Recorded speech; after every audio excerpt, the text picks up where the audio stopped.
Ready to dive into the future of superpowers?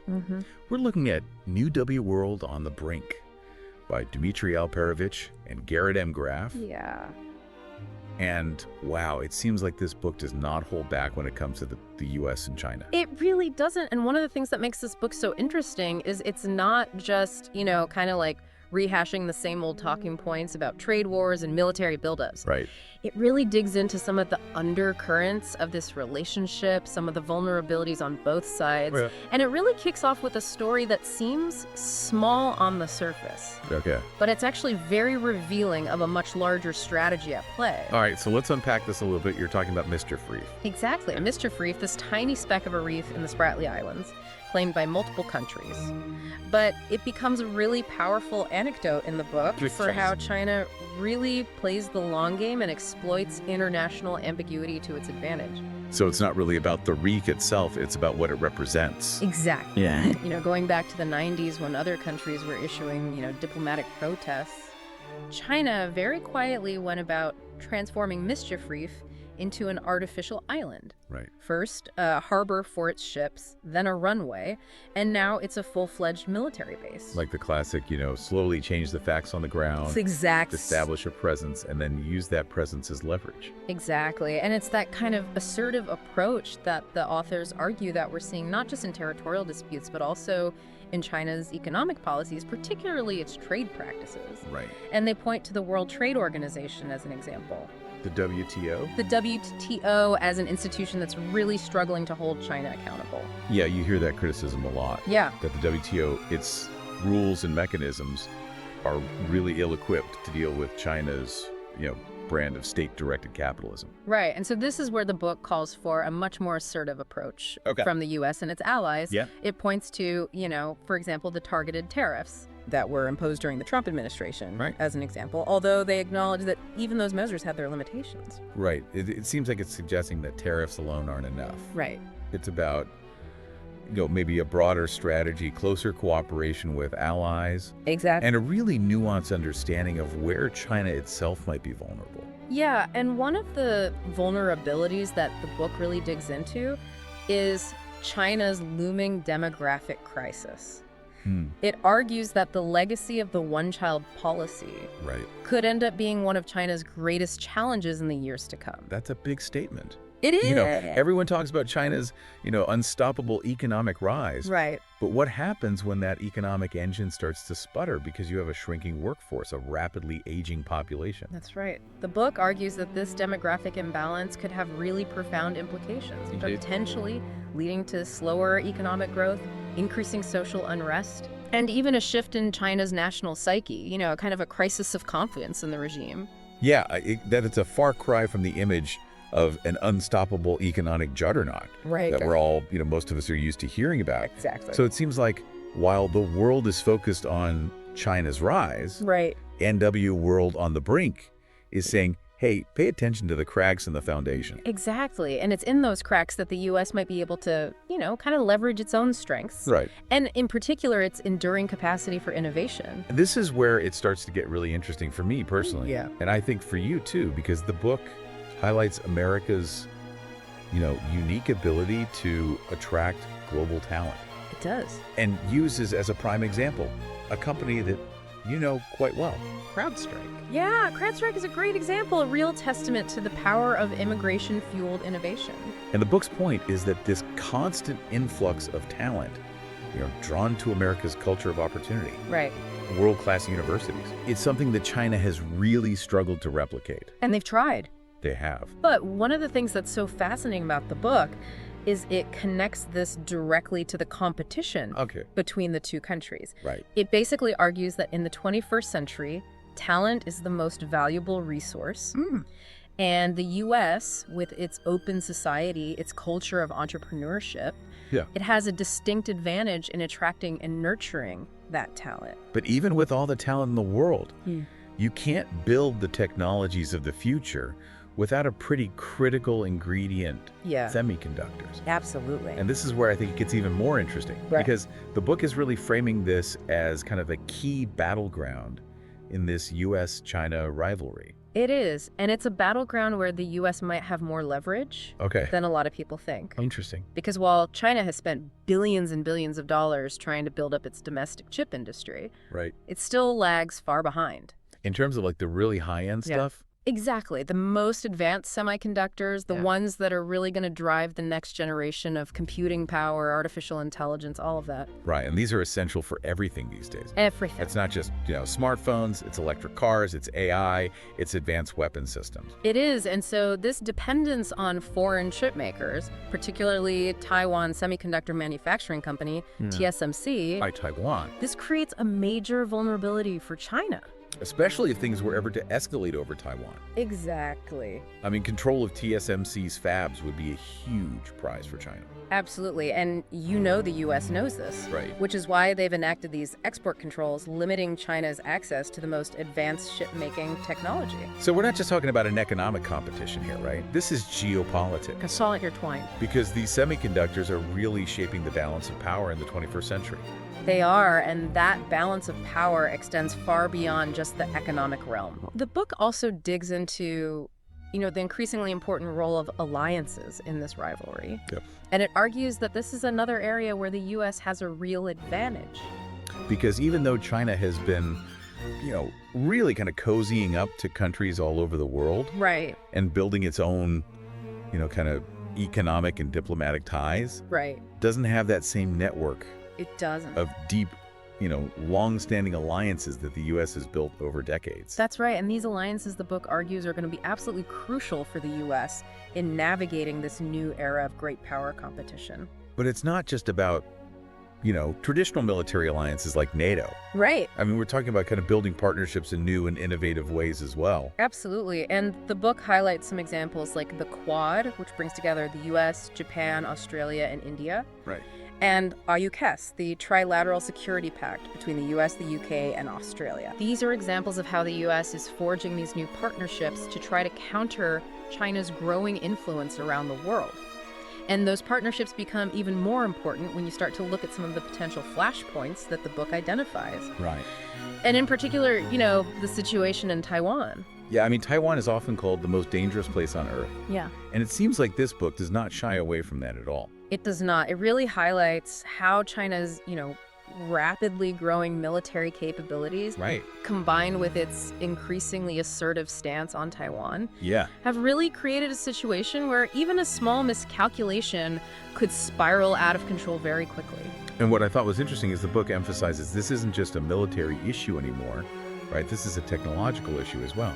Absolutely. Any conflict over Taiwan is likely to involve cyber attacks, disinformation campaigns, attempts to disrupt critical infrastructure. So we're not just talking about tanks and fighter jets, we're talking about who controls the flow of information, who can dominate the digital battlefield. Exactly. And this is where all of those advanced technologies that we were talking about earlier, things like AI and quantum computing, these become even more strategically important. Because whoever controls them has a decisive advantage. They do, not just in a potential conflict, but also in shaping the global order more broadly. So it's not just about outspending China. Right. It's about out-innovating them. Yeah. Outmaneuvering them strategically. Building a more resilient technological ecosystem. It is, and it requires, a kind of a whole of society approach. What does that mean? Well, it means it's not just about what governments do, right? Okay. It's about what businesses do, what universities do, and ultimately even what individuals do to support that kind of culture of innovation. Okay. Lifelong learning, civic engagement, all of those things. So it's about fostering that culture of innovation. Exactly. Okay. Because ultimately the competition between the U.S. and China, it's not going to be won or lost just on battlefields. Right. Or in boardrooms. It's going to be won or lost in classrooms, in laboratories, and, really in the hearts and minds of people all over the world. That's a powerful thought. It is. And it speaks to something that I felt like I saw throughout the book, this idea that this rivalry isn't just about military or economic might. Right. It's about values, too. It is about values, and the book argues that the U.S. has a really compelling story to tell about the benefits of democracy and freedom, the rule of law. Yeah. But it needs to do a better job of telling that story, both at home and abroad. Both at home and abroad. It's interesting because you can make the argument that, in recent years, Right. the U.S. hasn't always lived up to its own ideals. Yeah. And that's created an opening, for countries like China to kind of push their own narrative. Right.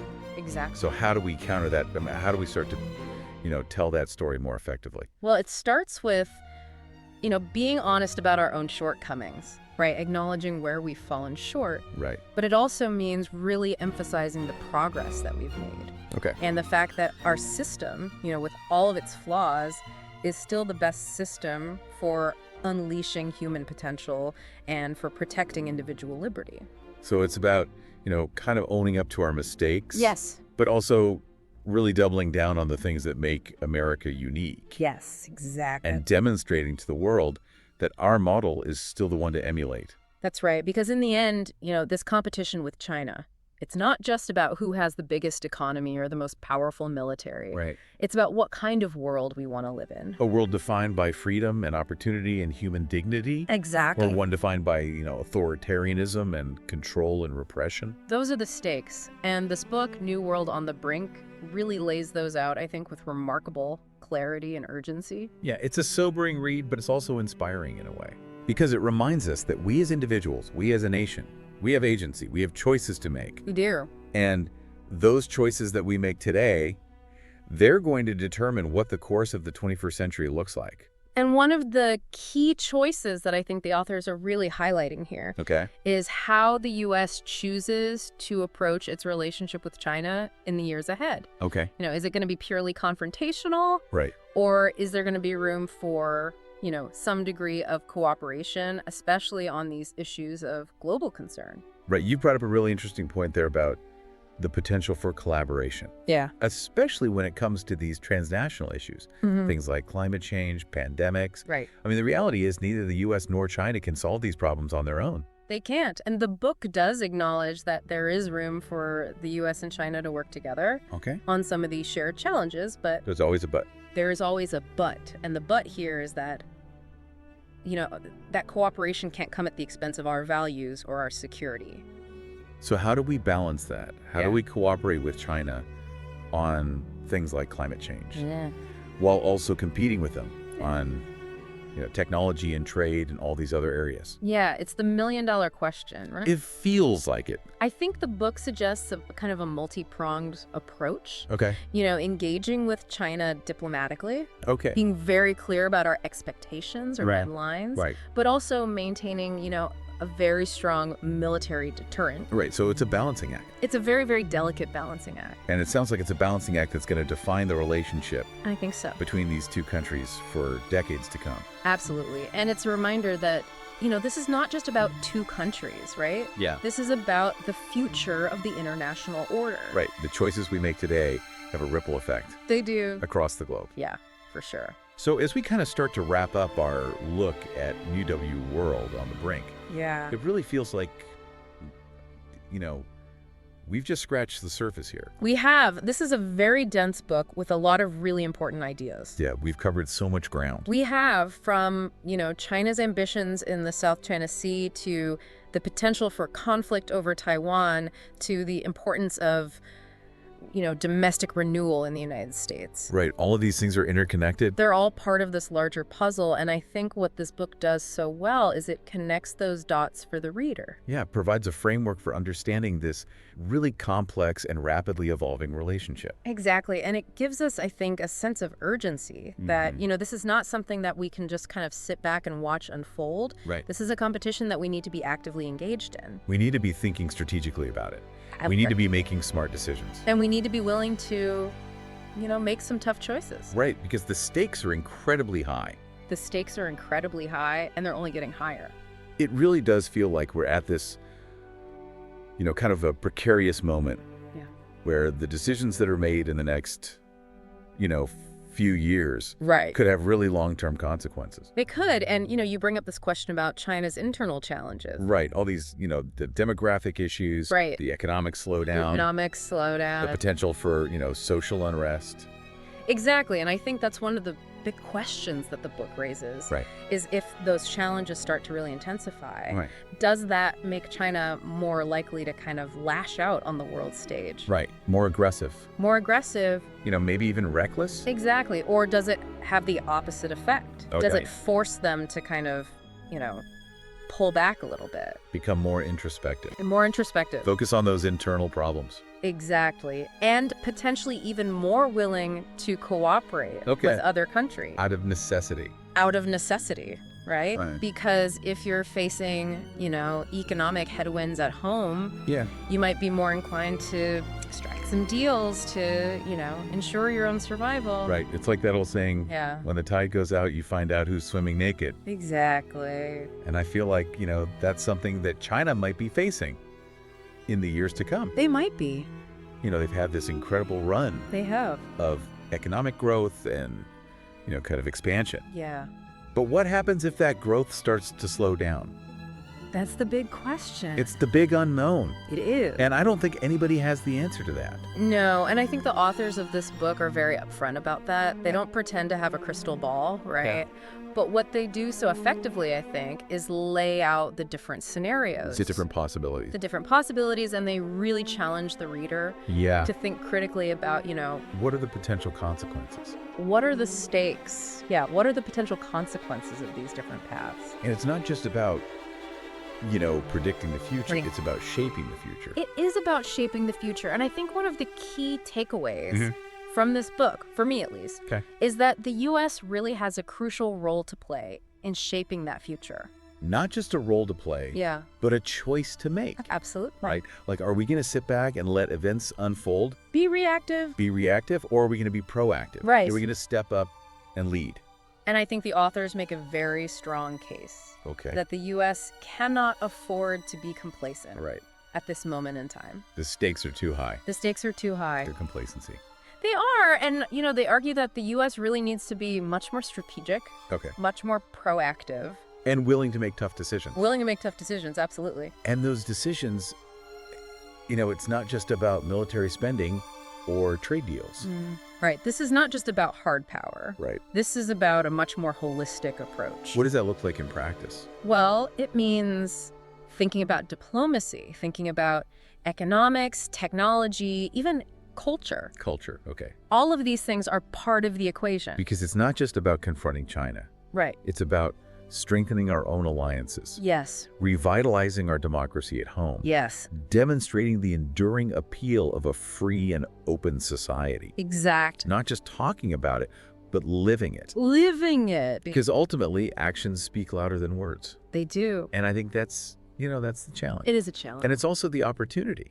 It is. Because if we can get this right, if we can rise to the occasion, then we have a chance to really shape a better future. A better future, not just for ourselves, but for the world. So for anyone listening out there who's feeling, maybe a little bit overwhelmed by the scale of these challenges. By the complexity of it all. By the complexity of it all. Yeah.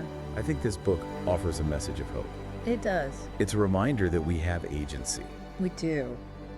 We're not just passive bystanders. We have choices to make, and those choices matter. We can shape the future. We can. We can choose to build a world where freedom and opportunity and human dignity flourish. And that's a future worth fighting for. It is, absolutely. This deep dive into New World on the Brink has been eye-opening. It has. Thought-provoking. Absolutely. And ultimately, I think, really empowering. Empowering. And I think it's a conversation that we all need to be having, whether you agree with everything in this book or not. Right. It's a book that makes you think. It challenges your assumption. It challenges your assumptions. It forces you to confront some uncomfortable truths. Yeah.